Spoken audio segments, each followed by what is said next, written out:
God of War Ragnarok has been delayed until 2022, and we've had a bunch of other Sony-based news.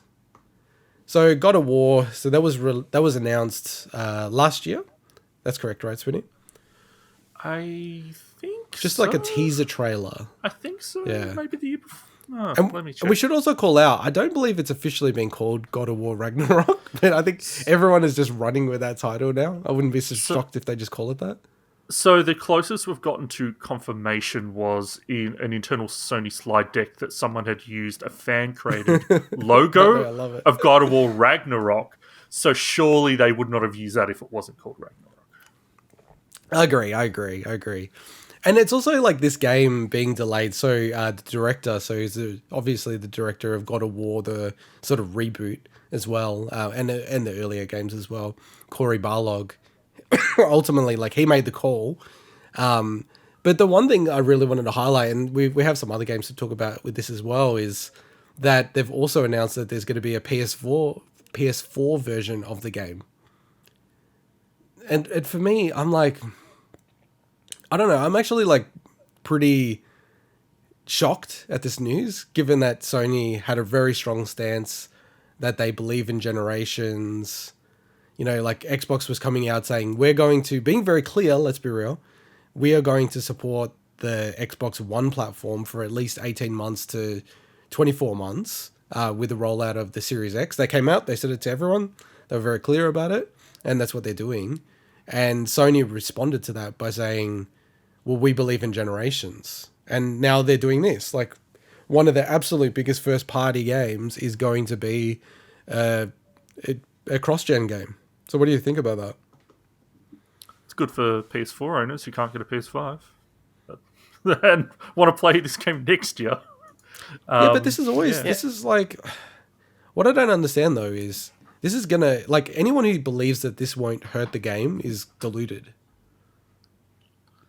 But it's also video games. Like, I don't think. Yeah, I reckon it came. I want my best game because I got a goddamn PS5 and no one else does. Well, right? I was gonna say exactly, no one else does. So they probably did their maths and they went, looks like sales of the PS5 haven't been as well. The consoles haven't been as readily available. Yeah, but maybe they haven't been as readily available, but they've been selling just as much as any generation before, if not more.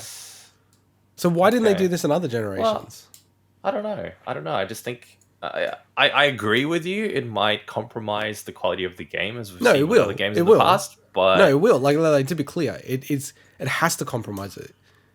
Yeah. Like, resource doesn't come from nowhere. So to make a game that works on PS4 and PS5 has to compromise it. They might have the budget to just throw enough people at it. I don't know.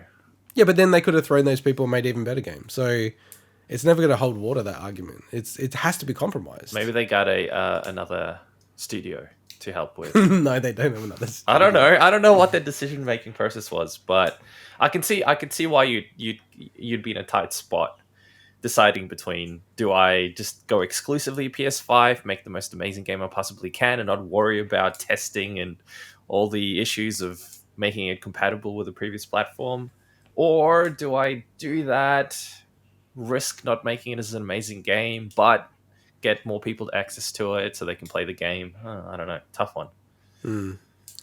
I mean, like, you know, would you agree with this, Mike? Because we both have PS5s. Playing games on the PS5, even PS4 games, just feels a lot better. They run better. Oh, yeah, it's nice. Yeah, there's more headroom, all that kind of stuff. But we're lucky. We're the lucky, relatively few, I'd say, that... Well... few. Isn't everyone that I know that's wanted one has gotten one, but then you're still seeing a lot of rewards people not getting them.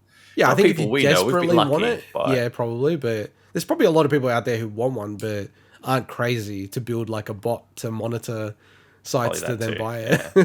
Well, the thing is, we're talking about people that are on top of this stuff, watching for announcements.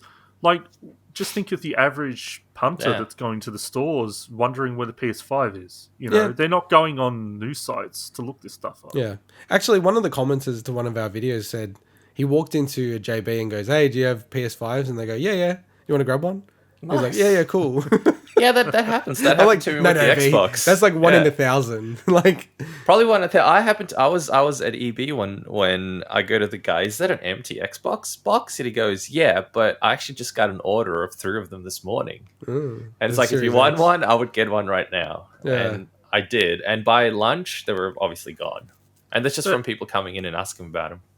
But at some point, also, people have asked this, gotten told no so many times that you just don't want to bother and people you give in those up, stores by asking them anymore. You know? I would never ask them, but that's just my mentality of like not wanting to piss people off or I don't know what. But unless I saw the box sitting there like you, Mike, I would never ask, hey, do you have a PS5 or whatever? I'd just be like, I don't want to be that jerk. Well, that's because you got a bot that does it for you, so you don't have to.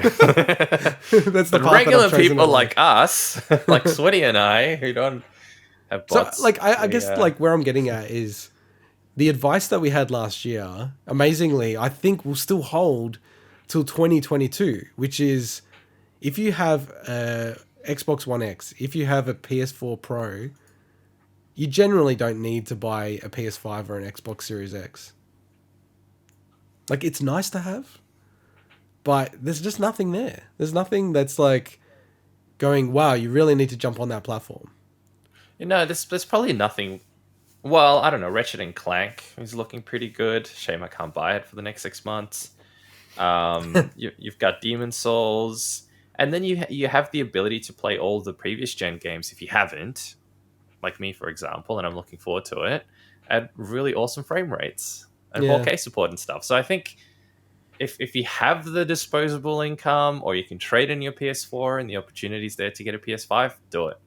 It's worth it for just the upgrade. It's like upgrading your video card on your PC, right? Like you can still play the same games that you could the day before, but you can play them a little bit better. So I think it's worth it if you can. I don't know. I find it super disappointing that they're like pushing out all the way to like next year. You're a hard man to please. No, it's just I don't know. I understand it from a money perspective. It's way more money doing it the way that they're doing.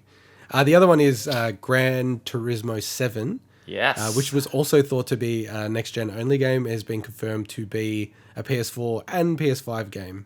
Yeah, another interesting one. See, to me, that's the weirder one in the sense that car games, like simulation games like your Forzas, Gran Turismo, are kind of almost like the benchmark for the new generation. And it's like, look how much rounder these tires are. Look how these cooler reflections and stuff. Yeah, but they could still do that. They just make less polygons, right?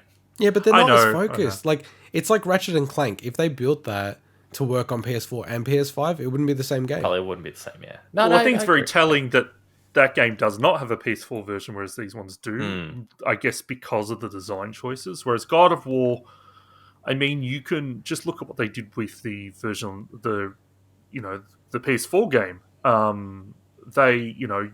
I could see them essentially just expanding on that and not having to rely on, hey, we have to use this fancy SSD tech or these haptic controllers or whatever, you know. But that's the thing. Like, what could they have done if they had actually focused on? I don't want to beat that dead horse, but yeah. Well, so with Gran Turismo 7, for example, I would imagine this game's been in development. Well, not imagine. I'm pretty sure it's been in development for years now.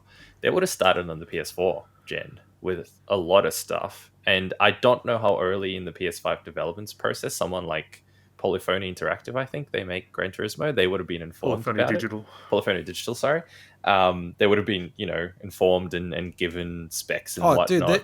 Dude, don't forget, like, Gran Turismo is the best-selling PlayStation series. Oh, I'm sure they would have been in a good way in cahoots with. I'm sure they would have been on top of it, but still, like, the development time's been quite long. Like, the last Gran Turismo feels like ages ago that it came out. When was it? It was Gran Turismo Sport. Yeah, 2017. 2017. Wow, that's actually longer than that, eh? But I guess a numbered Gran Turismo, because this is Gran Turismo 7. The last numbered is 2013 on the PS3. And I remember when that first came out. Not that I want to talk too much about it. It had a lot of features that were kind of missing. It felt like a whole bunch of stuff was missing. They improved it a lot since, or added a lot of bunch. Because I was just like racking my brain, because like I agree with Swinny that Gran Turismo just seems so weird because as a Nintendo fan, looking at PlayStation, I was always looking at Gran Turismo as like, wow, look at like this console. It's like making these photorealistic style. Every Gran Turismo back exactly back to the PlayStation. It was though. It was every it was. generation's photorealistic. Oh my god! But I just double checked it because I was pretty sure they've never had a cross-gen Gran Turismo game. No, Gran Turismo's always been exclusive to Sony. But they will now. It's just I don't know. It's cross-gen. Sorry. For some reason I thought cross-platform. Yeah, is this the first one? Wow. Yeah, first this one would ever. be the first one ever. Yeah, but I feel like we're in the generation now where, oh no, the previous generation had a bunch of games that were cross-platform as well, but some of them were re-releases of the same game. I think we're finding it's more common now to get a game that is cross-gen than it used to be in the past. Well, and fundamentally, like money is a huge factor. And the architecture between the PS4, PS5, Xbox One X, and Xbox One, and then Xbox Series X. Similar, right? It's so similar. It's like pretty much the same architecture. Yeah. It's just you have less RAM, you have, worse bandwidth or whatever, but it's not like you're recoding the whole game for cell architecture with the PS3, which is like, okay, wow, it's a real rethink. The other one is Team ASOBI. So the other part of Sony news, Team ASOBI. I'm a huge fan of Team ASOBI. They used to be regarded as Japan Studio. That's right, Swinny? In the notes. Yeah, Japan Studio. So like they were a part of Japan Studio. Japan Studio had a whole bunch of stuff. We've covered it in previous shows where it seems like Japan Studio has been broken apart and parts of it's gone away. And now Team ASOBI is its own studio within the PlayStation Studio realm. Weirdly enough, they kind of came out. The guy who runs, like, who's the director of Astrobot, was like, "Oh, he didn't say IP, but he's like, we're gonna make a game that appeals to all generations and all this kind of stuff." And it just felt really weird to me that he just didn't say, "We're gonna make a really big Astrobot game." And it kind of made me nervous. I'm like, are these idiots not going to make an Astrobot game? Maybe they can work on but with the fact that essentially the team's been expanded, they could be working on multiple projects. Oh, I hope not. Could be. They got to run. They got to walk before they run. Like they've made small games, so yeah. But essentially, you could look at a follow-up for a new Astrobot VR. Doesn't have to be a massive title to bring in the next PSVR. I thought you meant multiple massive titles, but yeah, okay. No. Yeah. I actually would love if they made the biggest, like a Half-Life Alyx, sizable game for PSVR. I think that'd be unreal if they did something like that. So no, I'm really pumped about that. And then the last one is Ben Studio, makers of Days Gone and a whole host of other games in their history. They are working on an exciting new IP that they've publicly announced. So we've spoken about this previously, but yeah. So they will not be making Days Gone 2, at least anytime soon. Supposedly they, according to Jason Schreier, got rejected from Sony of making Days Gone 2. So, and Days Gone is actually doing pretty well on PC in terms of sales. Cool. You guys are super excited about Days Gone. What do you want us to say to that? I actually am excited to start it on PS5 soon. With Days Gone? Yeah, Days Gone, yeah. Because I've got a physical copy of it, and I installed it once upon a time, close to when it first came out, and never actually played it. So it was at $100 down the drain, and then they gave it to you for free on the PS5 upgrade. So yeah, because the PS5 version runs at 60 frames per second, and they've worked through a lot of the bugs. Yeah, exactly. So I'm actually really looking forward to it. And I used to love zombie games, so yeah.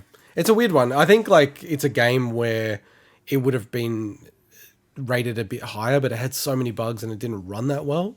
So I don't pay too much attention to the Metacritic on that one, I think. All right, let's move into our next